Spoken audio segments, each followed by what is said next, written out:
What's up guys, it's Tommy here and welcome to a brand new Liverpool transfer news video where Liverpool have been linked with the 24-year-old brilliant defensive midfielder Youssouf Fofana, who is playing for AS Monaco in France, and he's having a great season, and we have even been linked with him last summer. But it looks like, because Liverpool have been previously linked with Palfinha, Manu Kone, Kefren Turam, none of these players are as solid and trusted options for Jurgen Klopp, and Wataru is clearly a squad player. He was signed to be a squad player in the Premier League, and though it doesn't start regularly, so Liverpool still are looking for a long-term solution in the defensive midfield department. And if we can't sign Andre in the January transfer window, at the moment it's still not clear whether Liverpool will go for Andre. We are still keeping our options open, even though I think there is a very big likelihood, very big chance that Andre will become a Liverpool player in January. Newspapers and English media outlets have linked Liverpool with Youssouf Fofana, who is a 24-year-old defensive midfielder playing for AS Monaco. He's still relatively young, but he already has 150 appearances for Monaco, and also he played for the French national team on 12 occasions. And considering how stacked, how incredibly deep the France national team squad is, for him to already play 12 games for the national team speaks volumes of his talent. And include that 12 appearances includes the full 90 minutes in France's World Cup semi-final victory over Morocco. Despite this season, Fofana has played every single minute across Monaco's 10 league games, and also prior to his move to Monaco in 2020 he played for Strasbourg, making 41 senior appearances for Strasbourg, and across those senior appearances Fofana has scored 7 goals and got 14 assists in all competitions. But that isn't where Fofana excels really, because he's an absolute defensive machine in front of the backline. And guys, if you enjoy these videos, make sure to leave a like, subscribe if you are new around here, and please help me continue making these videos. These videos only make $5 per day, so donate via the thanks button, or you can subscribe to my Patreon where you get additional content, videos, pictures, Excel spreadsheets for the YouTube career mode series and for your career mode as well. Link is in the video description. Thank you so much for your awesome support. Fofana would be an absolutely brilliant option for Liverpool to have at the base of their midfield in front of the back four,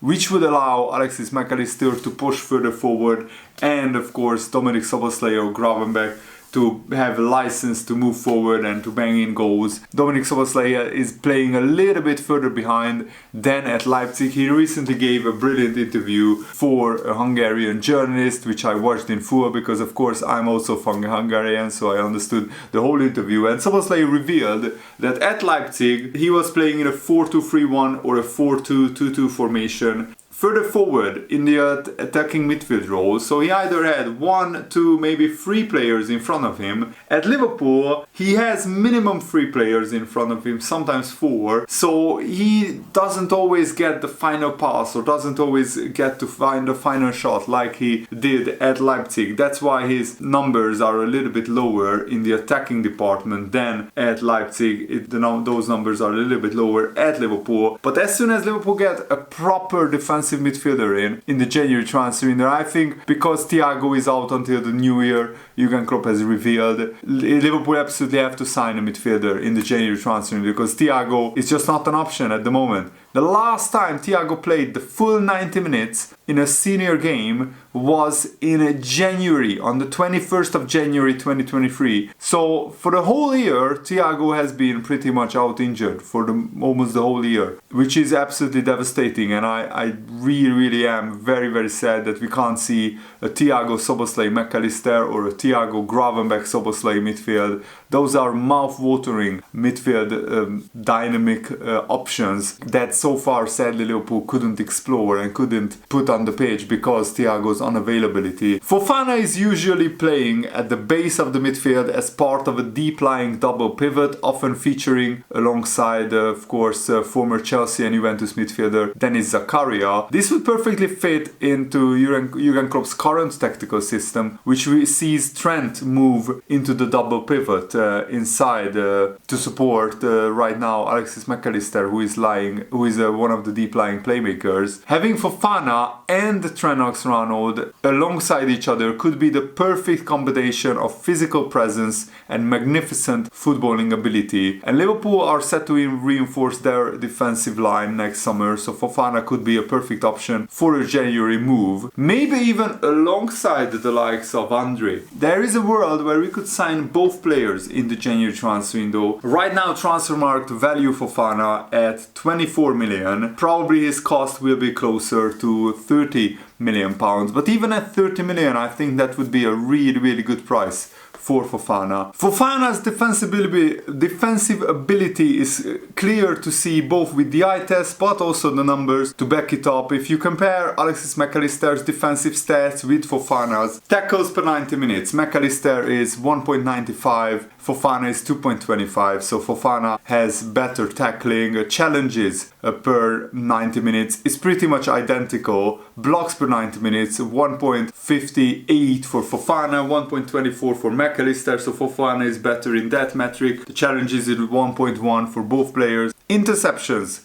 per 90 minutes, 1.66 for Fofana and just 0.6 for McAllister. Clearances per 90 minutes, Fofana 0.9, McAllister 0.3. Ball recoveries 5.9 for McAllister, but 8.6 for Yusuf Fofana. So Yusuf Fofana, as you would see it in the eye test as well, but clearly the numbers back it up. He's a much better defensive midfielder option than Alexis McAllister, who can do a decent job at the defensive midfield role, but he's not the greatest option there. Liverpool would need a physical, really durable and young and very dynamic defensive midfielder like Yusuf Fofana, and he would offer a serious defensive improvement on Alexis McAllister for sure. The pass completion rate is 82.5% for Fofana, 86.4% for McAllister, so he completes more passes, he gets the same amount of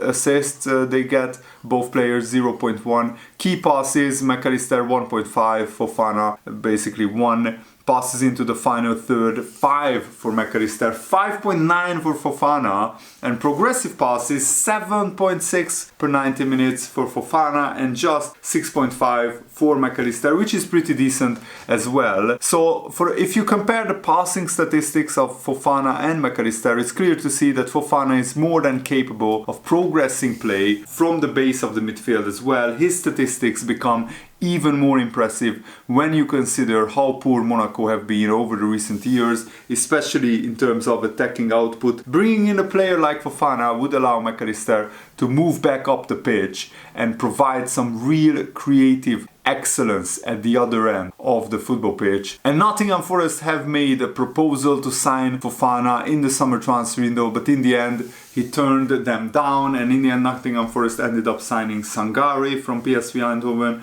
who has been linked with Liverpool as well. And Sangare has been pretty decent for Nottingham Forest, but is nothing really special, nothing spectacular. Nottingham Forest's proposal last summer was for 35 million euros, which is around 30 million pounds plus add-ons. And Monaco was prepared to accept that deal, but for one reason or another that deal fell through, and Nottingham Forest went for Sangare, who was available for a pretty similar price. So Fofana is still on the market and he's still an option. And Liverpool have to just figure out whether Fofana is good enough for their project, because we don't want to end up targeting players that mid-table Premier League sides are targeting. No disrespect to Nottingham Forest, but this is where the Liverpool scouts earn their money. They have to watch Fofana, study his metrics very closely, and just figure out whether he is a good fit for Liverpool's high pressing, high energy playing style and tactical setup, which is pretty unique in European football. So let me know, would you like Liverpool to go for Fofana, or do you prefer Liverpool to go for Andre? In my opinion, I think Andre is still first choice because of what a huge talent and what a unique player he is, and I will be watching the Copa Libertadores final with great interest between Fluminense, Andre's club, and Boca Juniors, one of the biggest clubs in Argentina. And there was an interesting debate in Jurgen Klopp's press conference where a journalist suggested that Darwin Núñez may be making this Liverpool team even more exciting compared to previous Liverpool teams, and Jurgen Klopp disagreed. He said, it's new, it's just not fair if you compare this current Liverpool team with previous teams. We had a team who could have won the Champions League 3 times, who could have won the Premier League 3 times. No, but we could win those competitions 3 times. People want change in the right moment. You don't want to change when you don't need to. And then people say, hey, why did we change? But obviously it was time to change last summer. Liverpool had a pretty disastrous season. From the oldest midfield in the league to nearly the youngest in the league, it's good. The players we brought in are all quality and different. Alexis McAllister is a different number 6 to Fabinho, Gravenberch, Szoboszlai, and even Wataru Endo. They are all different kind of profile of players, and Liverpool have absolutely nailed the midfield rebuild, because I haven't seen a top club change their whole midfield, the whole starting midfield, and become even better than before. In one summer we changed our whole midfield, and we went from finishing 5th, qualifying to the Europa League. Now we are properly in the title race. We are just 1 point behind Man City, and Man City is still the team to beat. If you finish ahead of Man City, you probably win the title, because I don't see Man City finishing 3rd or 4th in the Premier League. That would be an ultimate meltdown and collapse of Man City. So they are still the benchmark. Liverpool just have to keep being close to Man City, and then hopefully we can beat them at the Etihad or get a draw and win all of our other games, which is going to be tough but not impossible, because if the referees did their job properly, then Liverpool would have won all of their games since we drawn at Chelsea in the first game of the season. That's how good Liverpool have been. We should have beaten Tottenham, the 3 huge refereeing errors in that game, and the huge refereeing error 1 week later when Brighton player Pascal Gross pulled back Szoboszlai. He wasn't sent off. If he gets sent off, then we are 2-1 up and playing against 10 men for one whole half. I think you can bet we would have won that game 3-1. Then Liverpool would be top of the league, like 4 or 5 points ahead of Man City, which is absolutely crazy if you think about it. Yeah, we would be 3 points ahead of Man City instead of 1 point behind them, which is pretty crazy. In my eyes, this is the best Liverpool team ever, even though there are previous Liverpool teams who have won the title more times, who have won the Champions League more times. But those Liverpool teams weren't up against one of the best sides ever in the history of football, pumped up by more than £1 billion of oil money, sports washing their image, the United Arab Emirates. And Liverpool, probably if it wasn't for the referees, would have been 3 times Premier League champions, and with a little bit of more luck we could have won the Champions League 3 times as well. But at least we should have at least 2 Champions Leagues and 3 Premier League titles in my eyes. That's why I'm saying that if this Liverpool team weren't up against one of the all-time best Real Madrid sides, I mean, Real Madrid was just unbeatable in the Champions League. No matter what you did against them, they just would eventually win. Liverpool came up against the best Man City side ever, and probably the best side in the history of English Premier League, this Man City side alongside this Liverpool team. And to have 2 teams as good as these in the same era is absolutely unprecedented and absolutely brilliant to watch. And this season the title race will be a titanic, epic battle, and I'm really, really looking forward to it. Thanks for watching, guys. Hope you enjoyed this. Have a nice day. See you later, guys. Goodbye.